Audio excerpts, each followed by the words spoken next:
نحمده ونصلي ونسلم على رسوله الكريم أما بعد فأعوذ بالله من الشيطان الرجيم بسم الله الرحمن الرحيم ولقد وصلنا لهم القول لعلهم يتذكرون الذين آتيناهم الكتاب من قبله هم به يؤمنون وإذا يتلى عليهم قالوا آمنا به إنه الحق من ربنا إنا كنا من قبله مسلمين أولئك يؤتون أجرهم مرتين بما صبروا ويدرؤون بالحسنة السيئة ومما رزقناهم ينفقون وإذا سمعوا اللغو أعرضوا عنه وقالوا لنا أعمالنا ولكم أعمالكم سلام عليكم لا نبتغي الجاهلين إنك لا تهدي من أحببت ولكن الله يهدي من يشاء وهو أعلم بالمهتدين وقالوا إن نتبع الهدى معك نتخطف من أرضنا أولم نمكن لهم حرما آمنا يجبى إليه ثمرات كل شيء رزقا من لدنا ولكن أكثرهم لا يعلمون وكم أهلكنا من قرية بطرت معيشتها فتلك مساكنهم لم تسكن من بعدهم إلا قليلا وكنا نحن الوارثين وما كان ربك مهلك القرى حتى يبعث في أمها رسولا يتلو عليهم آياتنا وما كنا مهلك القرى إلا وأهلها ظالمون وما أوتيتم من شيء فمتاع الحياة الدنيا وزينتها وما عند الله خير وأبقى أفلا تعقلون صدق اللہ العظیم۔ یہ سورۃ القصص کا چھٹا رکوع اللہ سبحانہ و تعالی نے اس رکوع میں مکہ کی مشرکوں کو بڑی تنبیہ کی اور انہیں سمجھایا ہے کہ یہ دنیا کی دوسری اقوام وہ تو اللہ کے اس کلام کو سمجھ کر قبول کر کے اس سے فائدہ اٹھا لی، اور تم جو اللہ کے سچے پیغمبر صلی اللہ علیہ وسلم کے قریب ترین اور اللہ کے حرم میں رہنے والے اور بڑی فضیلتوں سے دوچار ہو، تمہیں تو چاہیے تھا کہ سب سے بڑھ کر اللہ کے اس کلام کو قبول کریں، لیکن تمہارا حال یہ ہے کہ نہ صرف یہ کہ خود اس سے اعراض کیے جا رہے ہو بلکہ دوسروں کے لیے بھی رکاوٹ کا سبب بن رہے ہو۔ اللہ تعالیٰ ارشاد فرماتے ہیں وَلَقَدْ وَصَّلْنَا لَهُمُ الْقَوْلَ لَعَلَّهُمْ يَتَذَكَّرُونَ، اور البتہ تاکید ہم نے ان کی طرف پے در پے لگاتار ان کی طرف اپنے کلام کو پہنچایا ہے اور بھیجا ہے۔ حضور صلی اللہ علیہ وسلم کے ذریعے سے ان مکہ کے لوگوں کو اللہ نے اپنا کلام پورے 13 سال مسلسل حضور صلی اللہ علیہ وسلم کے ذریعے سے ان تک پہنچتا رہا، اور اس لیے لعلہم یتذکرون تاکہ یہ نصیحت حاصل کریں اور اللہ کے کلام کو قبول کریں۔ انہوں نے قبول نہیں کیا، لیکن دور ایک حبشہ کے رہنے والے عیسائیوں نے مکہ میں آ کر دین اسلام کو قبول کیا، اللہ کے اس کلام کو سنا، وہ اس پر ایمان لے۔ حضور نبی کریم صلی اللہ علیہ وسلم نے مکہ کے ان سرداروں اور ان ابو جہل موقنیوں کے مظالم سے تک آ کر اپنی ایک مسلمان جماعت کو حبشہ ہجرت کرنے کی اجازت دی۔ حبشہ میں جب یہ لوگ پہنچے، ان مکہ کے سرداروں کو چین نہ آیا، اور حضرت عمر بن عاص جو اس وقت مسلمان نہیں ہوئے تھے اور اکثر مکہ والوں کی طرف سے سفیر بن کر دوسرے ممالک میں جایا کرتے تھے، ان کو سفیر بنا کر حبشہ کے حکمران کے پاس بھیجا کہ حبشہ والوں سے جا کر، حکمران سے جا کر اپنے ان مکہ کے رہنے والے یہ جو لوگ یہاں سے ہجرت کر کے گئے ہیں کہ واپسی کا مطالبہ کریں. کہیں ایسا نہ ہو کہ وہاں رہتے رہتے اپنے دین کو وہاں فروغ دینا شروع کر دیں، پھیلانا شروع کریں اور حبشہ کے لوگ مسلمان ہو جائیں تو ہمارے لیے قوم کے ساتھ بڑے کاروبار ہیں، معاملات ہیں، مشکل ہو جائے گی. حبشہ کے بادشاہ کے ساتھ پرانے رسم و رواج بھی تھے عمر بن عاص. اس پرانے تعلق کی بنیاد پر اس سے ملاقات کی اور مسلمانوں کے بارے میں بتایا کہ یہ در حقیقت اپنے دین سے پھرے ہوئے لوگ ہیں. جو پروپیگنڈا کرنا تھا وہ پروپیگنڈا کیا، لیکن وہ انصاف پسند حکمران اس نے کہا کہ میں اس وقت تک تمہیں کوئی جواب نہیں دوں گا جب تک میں ان لوگوں سے خود بات نہ کروں. چنانچہ حبشہ کے حکمران نے، نجاشی نے مسلمانوں کو اپنے دربار طلب کیا. عمر بن عاص بھی وہاں موجود ہیں اور ان سے ان کے دین کے متعلق سوال کیا.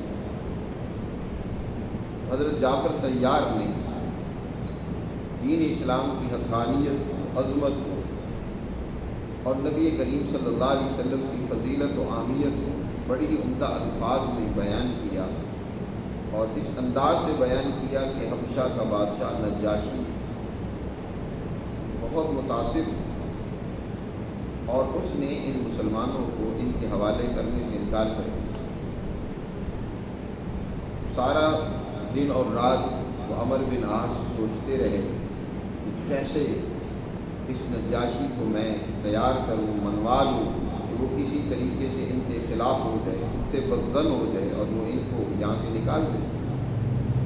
اس کے ذہن میں ایک ترغیب آئی کہ یہ عیسائی ہیں اور غیر عیسائیوں کا نظریہ اور عقیدہ وہ حضرت عیسیٰ علیہ السلام کے بارے میں کچھ اور ہے اور مسلمان جو ہیں ان کی اصل پوزیشن اور مقام ہے اس کو بیان کرتے ہیں. یہ ابن اللہ نہیں مانتے اللہ کے بیٹے یا ان کے بارے میں الہ ہونے اور خدا ہونے کا مسلمان کو عقیدہ نہیں رکھتے ہیں.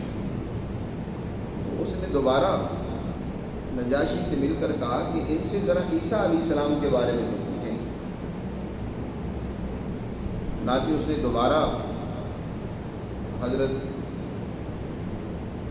جعفر طیار اور مسلمانوں کو اپنے دربار میں طلب کیا اور ان سے کہا کہ عیسیٰ علیہ السلام کے بارے میں تمہارا کیا خیال ہے. اس موقع پر حضرت جعفر طیار نے حضرت عیسیٰ علیہ السلام کی جو اصل شان اور مقام ہے اس کو بیان کیا اور سورہ مریم کی آیات مبارکہ تلاوت کی. نجاشی اللہ کا قرآن سنتے جاتے اور ان کے آنکھوں سے آنسو جاری اور ان کا کلام اور گفتگو سننے کے بعد ایک دل کا اس کے سامنے زمین پر پڑا ہوا تھا، اس کو اٹھا کر کہا واللہ جو کچھ انہوں نے عیسیٰ علیہ السلام کے بارے میں کہا ہے حضرت عیسیٰ علیہ السلام اس تنکے کے برابر بھی نہ اس سے زیادہ تھے نہ کم تھے. ان کی شان وہی ہے جو کچھ انہوں نے بیان کیا.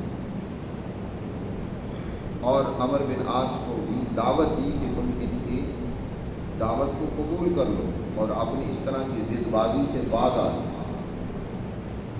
عمر بن عاص اسی کے بعد دین اسلام کی طرف مائل ہوئے اور پھر جلد مسلمان بھی ہو گئے. اس کے ساتھ نجاشی نے 12 افراد پر مشتمل ایک وفد علماء کا مکہ المکرمہ بھیجا اور اس کا مقصد یہ تھا کہ براہ راست جا کر اس پیغمبر سے نبی آخر الزمان صلی اللہ علیہ وسلم سے جا کر گفتگو کریں کہ حالات و احوال تحقیق کریں اور مجھے آ کر بتائیں. کیونکہ اس نبی آخر الزمان صلی اللہ علیہ وسلم کی پیشین گوئی اور ان کے بارے میں بشارت حضرت عیسیٰ علیہ السلام نے اس سے پہلے کر رکھی. انجیل میں ان کی بشارت موجود ہے. مبشر یاتی من بعد اسمہ احمد، ایسے رسول کی بشارت دی حضرت عیسیٰ علیہ السلام جو ان کے بعد آئیں گے جن کا نام میں گرامی احمد ہوگا. قرآن میں بھی اس پیشین گوئی کا ذکر ہے.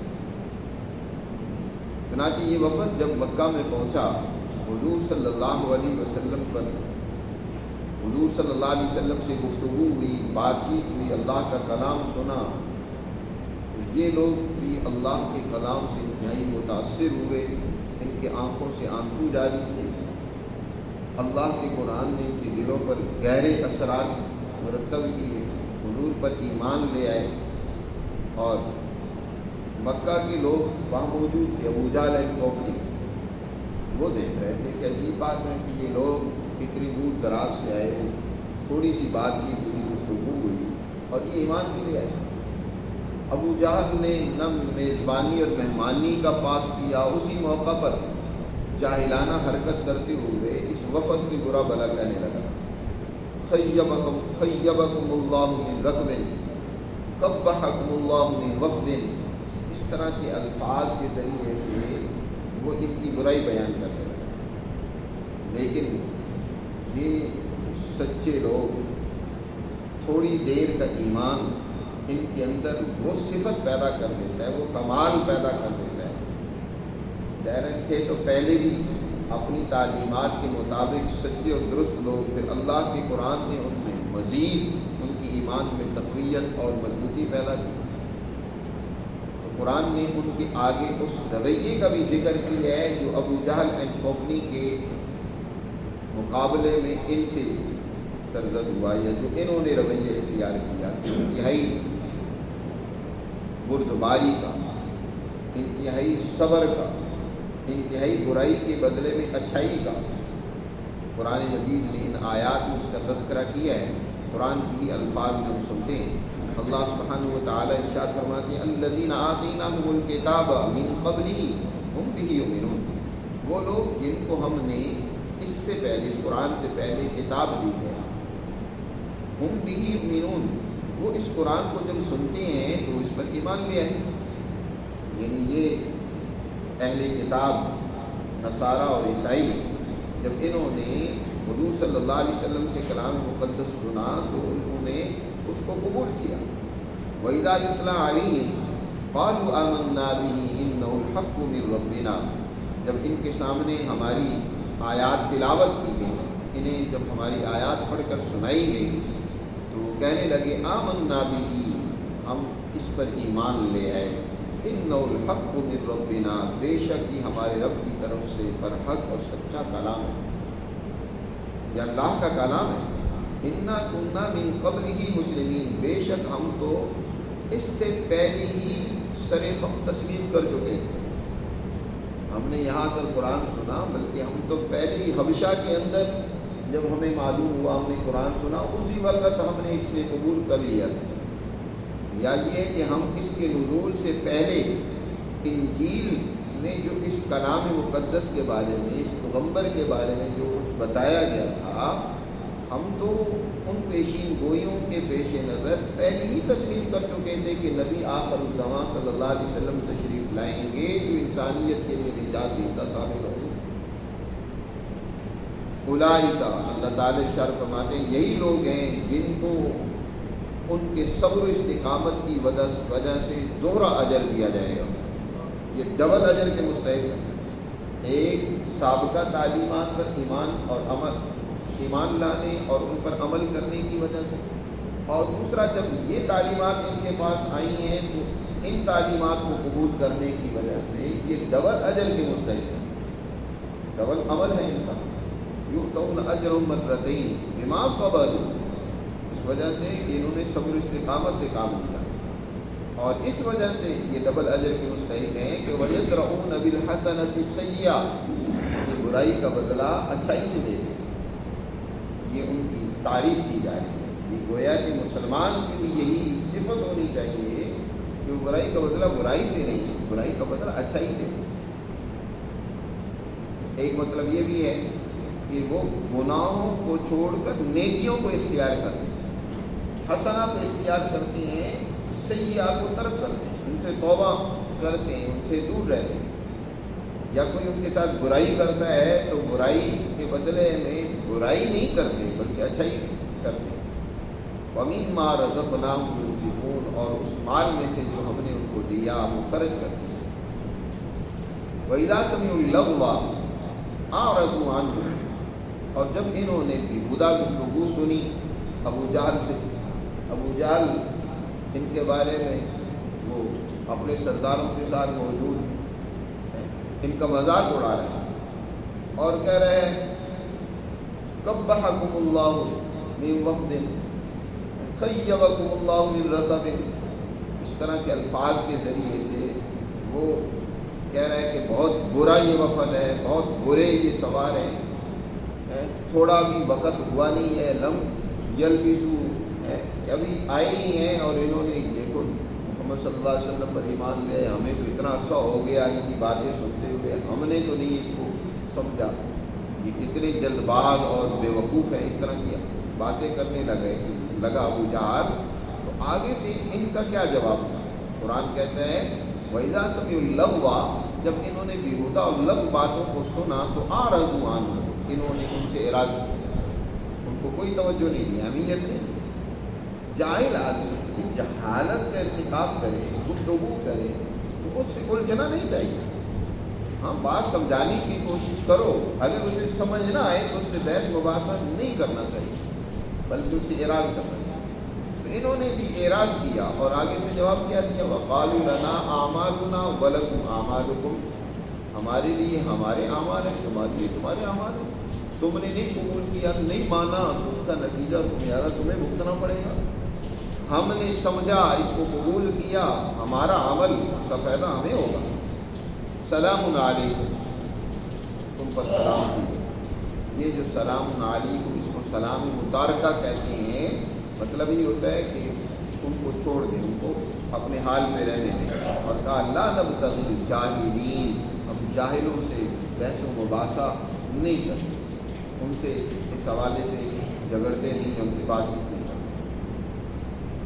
حضور صلی اللہ علیہ وسلم کی ذات گرامی ساری انسانیت کی ہدایت اور بھلائی کے لیے تشریف لائے اور چاہتی ہیں کہ ہر ایک اس دعوت حق کو، اس سچائی کو قبول کرے، لیکن ظاہر ہے آپ صلی اللہ علیہ وسلم کے اندر اس کی سب سے بڑی تمنا تھی کہ آخر میرے جو رشتہ دار ہیں، میرے قبیلے کے، میرے خاندان کے، میرے عزیز ہیں، وہ اس سے پیچھے نہ رہیں۔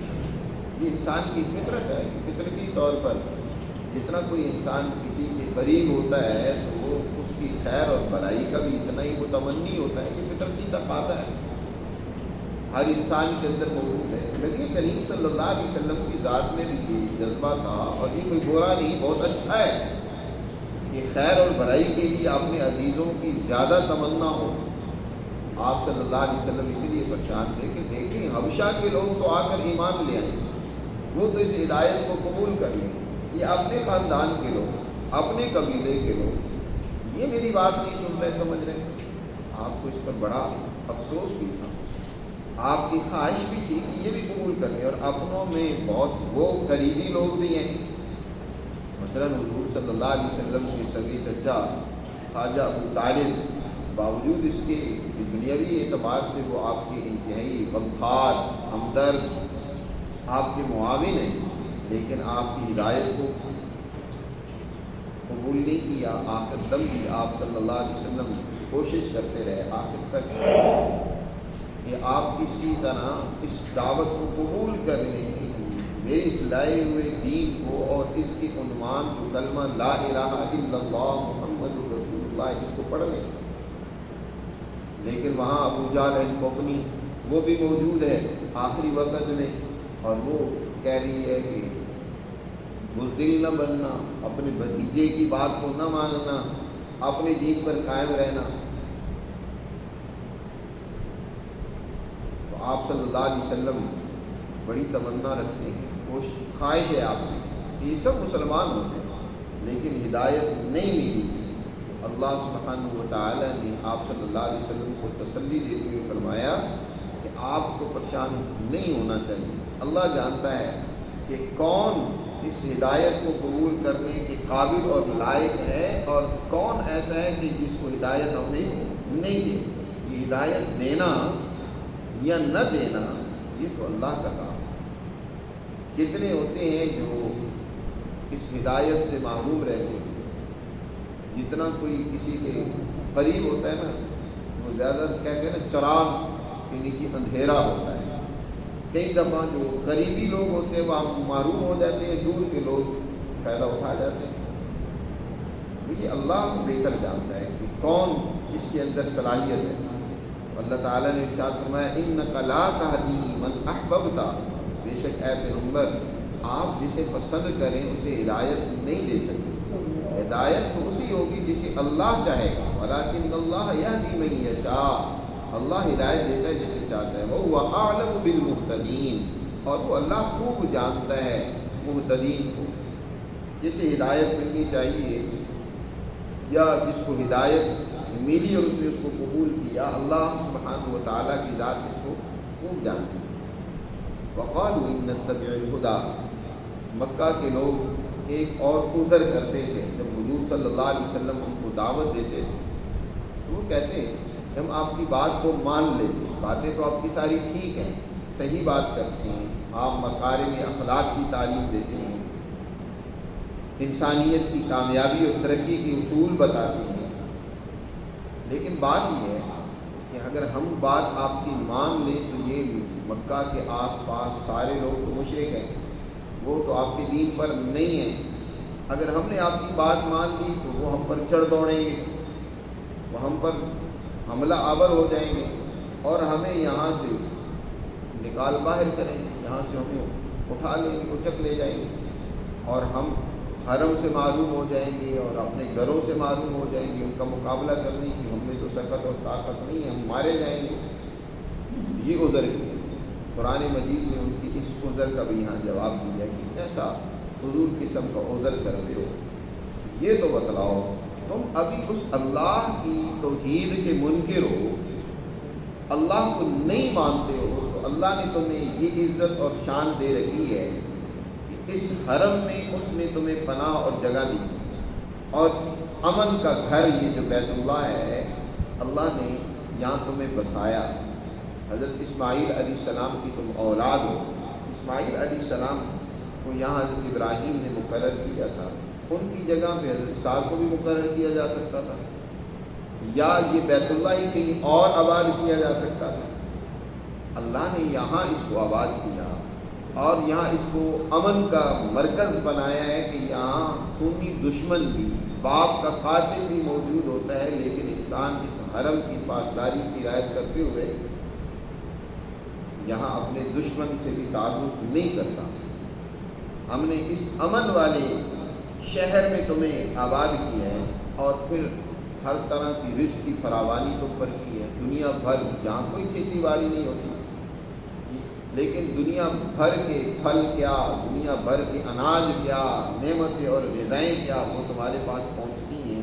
یہ اس مالک کی تم پر مہربانی نہیں ہے جو اس حال میں تمہیں معاشی خوشحالی دی ہوئے ہے، امن دی ہوئے ہے سیاسی طور پر. کیا تم اس کی بات کو مان لو گے تو تمہیں پھر وہ بے یار و مددگار چھوڑ دے گا؟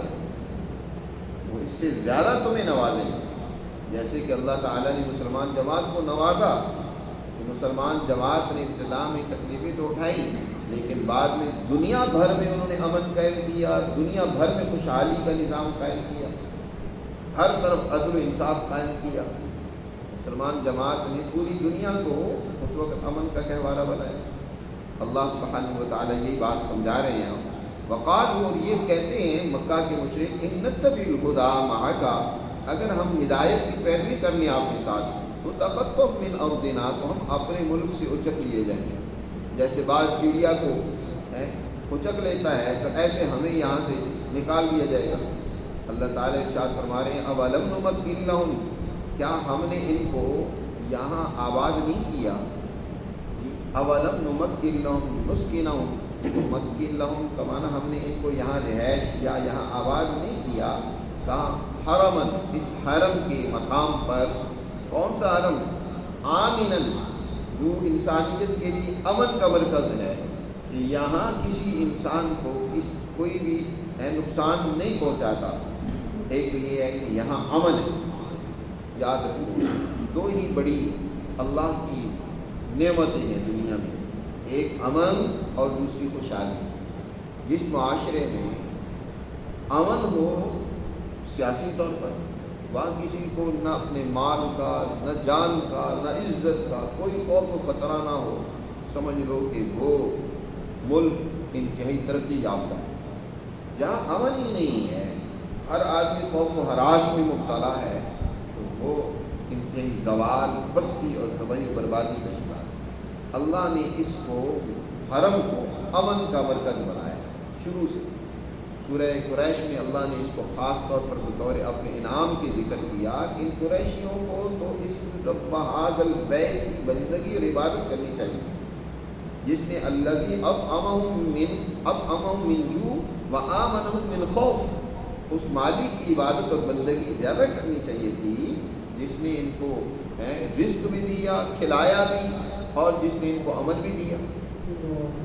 اسی کا یہاں ذکر کیا کہ اولم نمکن لہم، کیا ہم نے ان کو نہیں یہاں آباد کیا، حرمن آمنن، اس حرم کی جگہ پر جو امن کا گہوارہ ہے، یجبا الیہ ثمرات کل شیء، جس کی طرف ہر چیز کے ثمرات، پھل، نتائج کھینچے چلے آتے ہیں، ہر چیز کے جو ثمرے ہیں وہ یہاں پہنچتے ہیں۔ دنیا بھر میں پیدا ہونے والے پھل، اناج، حضرت ابراہیم علیہ السلام کی اس دعا کا نتیجہ ہے کہ جو انہوں نے کی تھی اس گھر کو آباد کرنے کے بعد، وَارْزُقْ أَهْلَهُ مِنَ الثَّمَرَاتِ مَنْ آمَنَ مِنْهُمْ بِاللَّهِ وَالْيَوْمِ الْآخِرِ، تو ان کے پاس ہر چیز کے ثمرے کھینچے چلے آتے ہیں۔ اور یاد رکھو، یہ رزق من لدنا، یہ ہماری طرف سے ان کے لیے رزق ہے، یہ ان کی کوئی اپنی محنت اور کاوشوں کا نتیجہ نہیں ہے۔ یہ کوئی یہ نہیں ہے کہ باقی دنیا سے کوئی بہت ہی پسندیدہ لوگ ہیں، یہ اللہ کی مہربانی اور عنایت ہے ان پر۔ رزق من لدنا ولکن اکثرهم لا یعلمون، لیکن اکثر لوگ اس بات کو سمجھتے نہیں۔ آج بھی لوگ اس بات کو نہیں سمجھتے۔ ہماری مسلم حکومتیں وہ کہتی ہیں کہ جناب ہم نے دین اسلام کی بنیاد پر اپنا سیاسی معاشی سسٹم بنایا، دنیا کی طاقتیں اور قوتیں ہم پر ٹوٹ پڑیں گی اور وہ ہم پر الزام لگائیں گی رجت پسندی کا، وہ ہم پر الزام لگائیں گی کہ دیکھو انہوں نے کیا دقیانوسی اختیار کر رکھی ہے، اور پھر وہ ہم سے بائیکاٹ کر دیں گے، معاشی طور پر ہمارا بائیکاٹ کر دیں گے، جیسے انہیں ڈر لگا ہوا تھا مکہ کے مشرکوں کو کہ ہم سے وہ لڑائیاں کریں گے اور ہمارے ساتھ تجارتی بائیکاٹ ہو جائے گا اور ہم اس طرح محروم ہو جائیں گے، ہمارے لیے بڑی مشکلات ہیں۔ یہی حال آج نام نہاد مسلمان حکمرانوں کا، یہاں قانون ساز اداروں کا، آپ کی بیروکریسی اور آپ کی افسر شاہی کا، آپ بھائی اگر ہم نے اسلام کے قوانین کو لاگو کیا نا تو ہمارا تو رہنا، جینا اور ترقی کرنا بڑا مشکل ہو جائے گا۔ آپ کے ایک صدر صاحب کہتے تھے کہ اب اس سود کے بغیر ترقی ہو نہیں سکتی، اس لیے علماء کو چاہیے کہ اسی کے جواز کا کوئی فتویٰ دینا چاہیے۔ یہ جو اب دنیا جو کر رہی ہے ہمیں ان کے ساتھ چلنا ہوگا۔ یہ سمجھ رہے ہیں کہ ہم نے قرآن کے نظام کو نافذ کیا تو ہماری ترقی ممکن ہوگی۔ قرآن کہہ رہے ہیں یہ اکثر لوگوں کو یہ بات نہیں سمجھ آتی، ولیکن اکثرهم لا یعلمون، اور جن کی معیشت پر بڑا ان کو جو ہے ان کی معیشت کو دیکھ کر آج مسلمان مرعوب ہو رہے ہیں، ان کی طاقت و قوت سے یہ خوف زدہ ہیں۔ قرآن کہتا ہے ذرا تاریخ اٹھا کر دیکھو، اس طرح کی بڑی بڑی سپر پاور طاقتیں اور قوتیں وہ دنیا میں ایسی آئی ہیں کہ جب انہوں نے ظلم و زیادتی اور بدماشی کا نظام قائم کیا تو ہم نے ان کو تباہ برباد کر دیا، ان کی آبادیوں کو کھنڈرات میں تبدیل کر دیا۔ اللہ تعالیٰ تاریخ سے استدلال کرتے ہوئے ہمیں سمجھاتے ہیں، فرمایا وَكَمْ أَهْلَكْنَا مِنْ قَرْيَةٍ، کتنی آبادیاں ایسی ہیں جنہیں ہم نے تباہ و برباد کر دیا، اہلکنا، ہلاک کر دیا۔ بطرت معیشتها، انہوں نے بڑی متکبرانہ اپنی معیشت قائم کر رکھی، بطرت معیشت، معیشت میں انہوں نے بڑا غرور اور بڑا تکبر کا راستہ اختیار کر رکھا۔ فتل کا مساکن ہو، یہ ان کی آبادی ہیں تمہارے سامنے، فتل کا مساکن، ان کی آبادیوں سے گزرو، ذرا دیکھو، لم تسکم من بعدہم الا قلیلا، ان کی ہلاکت کے بعد وہاں کوئی نہیں پھر رہ سکا، نہیں ٹھہر سکا مگر تھوڑا ہی عرصہ. جب ان پر ہلاکت و تباہی آئی تو پھر تھوڑا ہی عرصہ تو ٹھہرا ہوا، وگرنہ ان کو سفیدی سے مٹا دیا گیا. وَكُنَّا نَحْنُ الْوَارِثِينَ، اور یاد رکھو ہم ہی ہیں وارث ہر چیز کے. کتنی بڑی بڑی طاقتیں قوتیں تباہ و برباد کرتی ہیں، اور کب قوموں پر تباہی آتی ہے یہ بھی قرآن نے واضح کر دیا. تباہی دنیا میں قوموں پر اس وقت آتی ہے جب وہ ظلم اور بدماشی کا راستہ اختیار کرتے ہیں. دنیا میں اللہ کا عذاب یاد رکھیں ہمیشہ ظلم اور بدماشی کی بنیاد پر آتا ہے. بد اعتقادی کی بنیاد پر دنیا میں عذاب نہیں آتا. مثلا اگر کسی کا عقیدہ کفر کا ہے لیکن وہ ظلم نہیں کرتے، وہ عدل قائم کیے ہوئے ہیں، وہ قانون کی پاسداری کرتے ہیں، تو دنیا میں ان کے لیے عذاب نہیں ہے، ان کے لیے عذاب آگے آخرت میں ہوگا. دنیا میں اللہ کا عذاب ان قوموں پر آتا ہے. قرآن یہاں واضح کر رہا ہے کہ جو دنیا میں ظلم کا راستہ، بدماشی کا راستہ اختیار کرتے ہیں. فرمایا وَمَا كَانَ رَبُّكَ مُهْلِكَ الْقُرَىٰ حَتَّىٰ يَبْعَثَ فِي أُمِّهَا رَسُولًا يَتْلُو عَلَيْهِمْ آيَاتِنَا. دو باتیں قرآن نے بیان کی کہ ایک تو اس وقت تک قوموں پر تباہی نہیں آتی جب تک ان پر حجت تمام نہ ہو جائے. ماضی میں بھی اللہ نے جس قوم کو تباہ و برباد کیا اسی قوم کو تباہ و برباد کیا کہ جب پہلے اللہ نے ان کے کسی مرکزی شہر میں کسی رسول کو، کسی ہادی کو، کسی نذیر کو بھیجا اور اس کے ذریعے سے ان کو سمجھایا. اگر انہوں نے بات قبول کر لی تو پھر بچ گئے، نہیں قبول کی تو پھر ان پر حجت تمام ہوگی. کل وہ یہ نہیں کہہ سکتے کہ ہمیں کسی نے سمجھایا ہی نہیں. ایک تو یہ کہ اللہ جب تک کسی ہادی کو نہ بھیج دیں، اللہ کسی رہنما کو نہ بھیج دیں جس کے ذریعے سے قوم کو سمجھایا جا سکے، اس وقت تک اللہ اس قوم پر تباہی نہیں نازل کرتے. اور دوسرا یہ کہ وہ کون سا ان کا بڑا جرم ہے جس کی وجہ سے ان پر تباہی آتی ہے، وہ ان کا ظلم اور بدماشی ہے. اس کو بیان فرمایا وَمَا كَانَ رَبُّكَ مُهْلِكَ الْقُرَىٰ، نہیں ہے تمہارا رب آبادیوں کو ہلاک کرنے والا یہاں تک کہ اللہ بھیج دے ان کی مرکزی آبادی میں یا شہر میں کسی ایسے رسول کو یتلو علیہم آیاتنا، جو ان کے سامنے ہماری آیات و احکامات انہیں پڑھ کر سنائے. اور دوسری بات وَمَا كُنَّا مُهْلِكِ الْقُرَىٰ إِلَّا وَأَهْلُهَا ظَالِمُونَ، اور نہیں ہیں ہم آبادیوں کو ہلاک کرنے والے مگر اس کے رہنے والے جب ظلم کرتے ہیں. ظالمون جب وہ ظالم ہوتے ہیں، ظلم و بدماشی سے کام لیتے ہیں تو پھر اللہ ان کو ہلاک کرتے ہیں. وَمَا أُوتِيتُم مِّن شَيْءٍ، اور اے لوگوں تمہیں اس دنیاوی ساز و سامان پر بڑا ذرہ ہے، اس کے لالچ میں تم اس حقیقت کو نظر انداز کر رہے ہو. مکہ کے لوگ ہوں یا دنیا بھر کے لوگ ہوں کہ وہ در حقیقت دین اسلام کی تعلیمات سے اگر منہ موڑتے ہیں تو صرف دنیاوی مفاد اور لالچ کی وجہ سے. اس کی کیا حیثیت ہے اس دنیا کی؟ قرآن بیان کرتا ہے کہ جو کچھ تمہیں دیا گیا ہے نا، یہ دنیاوی ٹھاٹ باٹ مال و دولت، فمتاع الحیات الدنیا وزینتها، یہ دنیا کی زندگی کا برتنے کا سامان ہے، یہ دنیا کی کا متاع ہے. متاع اصل میں کہتے ہیں پھٹا پرانا کپڑا. خاص طور پر خواتین وہ پرانا کپڑا پھٹا ہوا جو گھر میں استعمال کے قابل نہیں ہوتا تھا، پرانے زمانے میں خواتین اس کی چھوٹے چھوٹے پیس بنا کے رکھ لیتی تھی.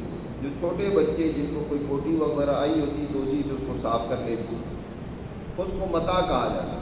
تو یہ جو تمہارا دنیا کا ساز و سامان ہے یہ تو متاع ہے، یہ تو کیا ہے اس طرح استعمال کی چیز ہے تھوڑی بہت، اور دنیا کی زیب و زینت کا ذریعہ ہے. یہ اس کی خاطر تم حق کو، سچائی کو نظر انداز کر دو، قبول نہ کرو. اس سے بڑی حماقت کیا ہے، بے عقلی کیا ہے؟ اصل چیز تو وہ ہے جو اللہ کے پاس تمہارے لیے اللہ نے تیار کر رکھی ہے. جب تم اچھا کردار ادا کرو، سچائی کو قبول کرو، اللہ نے جو تمہارے لیے انعامات کے طور پر آخرت میں جو نعمتیں تیار کر رکھی ہیں وہ تو بہت زیادہ ہے. وَمَا عِندَ اللَّهِ خَيْرٌ وَأَبْقَىٰ، اور جو اللہ کے پاس ہے وہ بہت بہتر اور باقی رہنے والا ہے۔ افلا تعقلون، مگر بات یہ ہے کہ تم عقل سے کام نہیں لیتے ہیں، سمجھ سے کام نہیں لیتے ہو، جذبات سے، خواہش سے تم کام لیتے ہو کہ اسیر اور قیدی بن چکے۔ تو اس طریقے سے اللہ سبحانہ و تعالیٰ نے اس رکوع میں بہت ہی عمدہ انداز میں یہ بات ہمیں سمجھائی ہے کہ اللہ کی تعلیمات کو جو لوگ قبول نہیں کرتے، در حقیقت وہ دنیا کے اندر بھی بھلائی اور خیر سے معلوم ہوتے ہیں اور آخرت میں بھی اللہ کے بڑے انعامات سے معلوم ہوتے ہیں۔ اللہ ہمیں سمجھ